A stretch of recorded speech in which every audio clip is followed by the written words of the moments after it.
Selamat siang. Di sini kami akan mempresentasikan hasil dari kelompok kami yang berjudul Sistem Operasi Deadlock.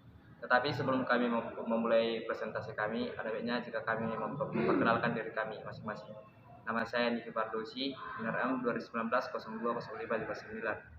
Saya Tasya Tresia Simongso, NIRAM 2019-02-0823. Perkenalkan, nama saya Yunus Ginting, NIRAM 2019-020747.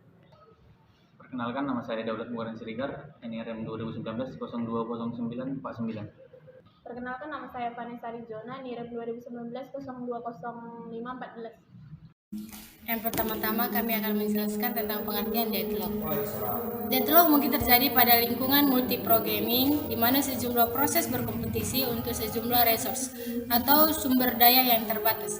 Yang kedua, dalam hal ini proses yang terjadi mungkin dalam meminta beberapa resource. Jika resource tidak tersedia, maka proses harus menunggu atau masuknya ke wait state. Yang ketiga, pada saat proses menunggu tidak pernah mengalami perubahan state karena resource yang diminta digunakan oleh proses yang menunggu lainnya disebut deadlock. Yang kedua, model sistem. Yang pertama, sebuah sistem terdiri dari sejumlah resource terbatas. Yang kedua, yang didistribusikan di antara proses-proses yang saling berkompetensi. Yang ketiga, proses harus meminta resource sebelumnya, menggunakan dan harus melepaskan resource setelah menggunakannya. Yang keempat, sebuah proses mungkin meminta beberapa resource sesuai dengan kebutuhan untuk menyelesaikan pekerjaannya. Yang kelima, sejumlah resource yang diminta mungkin tidak memenuhi sejumlah resource total yang tersedia pada sistem. Yang keenam, sekumpulan proses dikatakan berada pada deadlock stage bila setiap proses menunggu event yang disediakan oleh proses lain dalam kumpulan tersebut. Selebihnya akan dijelaskan oleh rekan saya. Deadlock terjadi pada saat proses akan mengakses objek, di mana objek yang diakses itu disebut resource, berupa hardware device tanpa drive, memori, printer, atau informasi, record dalam suatu base data variabel global. Jenis resource, frameable dan non-frameable. Frameable jika resource tersebut dapat diambil, dilepas dari proses yang memakainya, tanpa memberi efek apapun pada proses tersebut, contoh memori. Non-portable jika resource tidak dapat diambil dari proses yang membawa karena menimbulkan kegagalan kompetisi, contoh printer. Karakteristik terjadi deadlock. Mutual exclusion adalah mutual exclusion, yaitu proses memiliki hak milik pribadi terhadap sumber daya yang sedang digunakannya. Jadi hanya ada satu proses yang menggunakan suatu sumber daya. Hold and wait, yaitu beberapa proses saling menunggu sambil menahan sumber daya yang dimilikinya.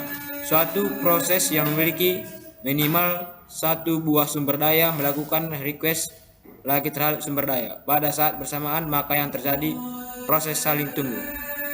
Slide berikutnya akan dilanjutkan oleh kawan saya. Ini adalah no preemption, yaitu sebuah sumber daya hanya dapat dilepaskan oleh proses yang memilikinya secara sukarela setelah ia selesai menggunakannya. Proses yang menginginkan sumber daya tersebut harus menunggu sampai sumber daya tersedia. Kemudian circular wait, yaitu proses yang terjadi saling menunggu resource yang sedang digunakan oleh proses berikutnya.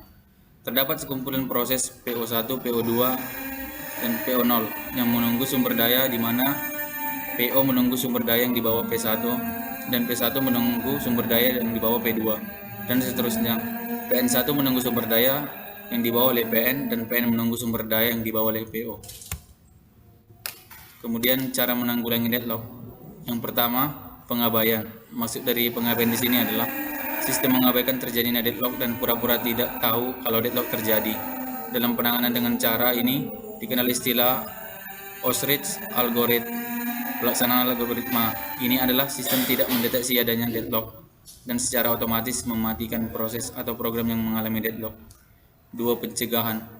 Penanganan ini dengan cara mencegah terjadinya salah satu karakteristik deadlock. Penanganan ini dilaksanakan pada deadlock sebelum terjadi pada sistem. Kemudian yang ketiga, penghindaran. Menghindari keadaan deadlock, bagian yang perlu diperhatikan oleh pembaca adalah bahwa antara pencegah dan penghindaran adalah dua hal yang berbeda. Keadaan kita memprediksi apakah tindakan yang diambil sistem dalam kaitannya dengan permintaan proses akan sumber daya dapat mengakibatkan terjadinya deadlock. Yang keempat, pendeteksian dan pemulihan. Pada sistem yang sedang berlangsung, kondisi deadlock, tindak yang harus diambil adalah tindakan bersifat represif. Tindakan tersebut adalah dengan mendeteksi adanya deadlock, kemudian memulihkan kembali sistem. Proses pendeteksian akan menghasilkan informasi apakah sistem sedang deadlock atau tidak.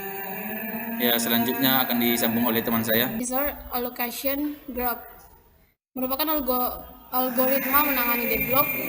Resource Allocation Graph merupakan grafik berarah yang menggambarkan status resource dan proses di mana setiap proses dan setiap resource digambarkan dengan node.